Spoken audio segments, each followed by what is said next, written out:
I walked around the corner and found a donut shop. I walked into the donut shop and saw a lovely lady. She smiled at me and said, "Young lady, come on in. Sit and try as many as you wish."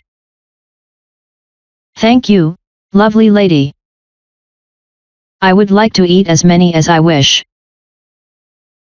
"Can you draw?" "Yes, I can draw. I can draw 6 mouths. I can draw 6 eyes."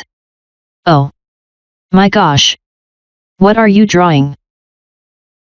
"I am drawing a monster with 6 mouths and 6 eyes."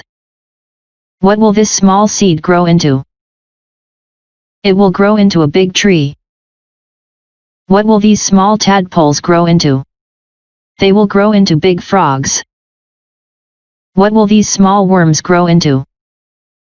"They will grow into big beetles." "How's the weather today?" "It's snowing." "How's the weather today?" "It's cloudy."